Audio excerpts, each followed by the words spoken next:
me now is Aaron Byrd. He is the Executive Vice President of Operations for Taprock Resources. Thank you so much for joining us, Aaron. Congratulations on this honor. I really want to start off by asking you how you got your start in the oil and gas industry. Well, Jessica, thanks for having me on, and thanks to Heart Energy for all they do for the oil and gas industry.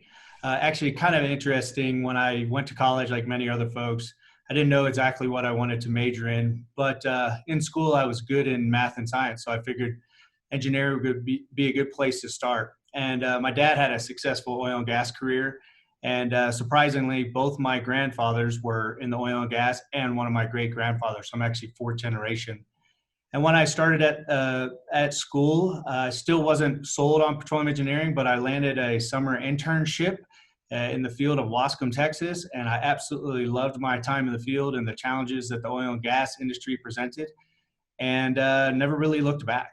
So once you actually were out of college and you started professionally working, can you talk to us a little bit more about the path you took to get to where you are today in such a notable position at a young age as well? So I've spent about 15 years in operation-focused roles in leading oil and gas companies. I've had the pleasure of working with some fantastic teams and some great mentors that I've learned a lot from. When the opportunity of Taprock presented itself, I jumped all over it. I was fortunate enough to work with Ryan London, the CEO of Taprock, and another partner of Taprock previously in my career.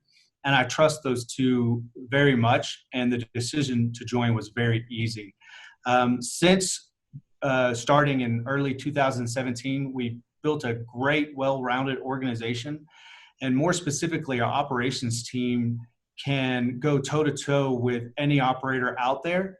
I'm very proud of where Taprock started and where we're at today. Aaron, do you have a specific challenge or risk in mind that you went through, navigated through, and that really helped you shape your career as well? Sure. Let's talk about the most recent COVID pandemic. The industry faced unprecedented times. We hit sub $40 oil. That led to challenges that have never been seen in the oil and gas industry. My team and I worked tirelessly trying to work with our service providers and partners to come up with ways that we could creatively structure interim agreements so we could stay busy and they could stay busy as well. Taprock worked very hard to make sure that we kept our employees employed, as well as our service providers and partners. I would also add that we were able to keep the majority of our rigs running during that time, and we're actually going to be doubling our rig count in the next 2 months. Wow, that's really good to hear something positive from all of this. Everything's been so uncertain. With that in mind and just your past experiences, do you have any advice for younger professionals who are really trying to find their place in the industry as well? Yeah, I have a couple things I would tell the younger professionals. One is work hard. The oil and gas industry has so many intelligent men and women throughout it. And the way you can distinguish yourselves from those other smart folks is work harder than them every day and grind every day as hard as you can. The other thing I would add is treat everyone with respect and integrity. This is a very small industry. You are going to cross paths with people later on in your career, and people remember that.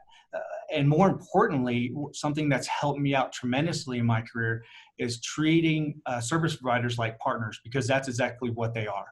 More times than not, you see them or you find yourself negotiating with them year after year after year. And my advice would be for young professionals to focus on the long-term relationship instead of the short-term negotiation.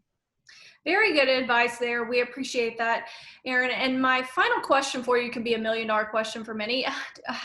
What about work-life balance? Do you have any tips there, as people try to navigate careers as well?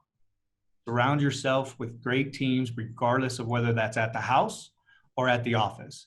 I've got two great teams, one at the house and one at the office, that if I've got priorities at home, I can rely on my team members to pick up the slack or do exactly what they do best. When I've got stuff to do at the house, and when I've got work priorities, my wife understands and my two boys understand as well. Well, that's what we like to hear, the words of wisdom there. We appreciate you sharing your story with us and the advice as well. And congratulations on this much deserved honor, Aaron. Thank you so much. You're very welcome.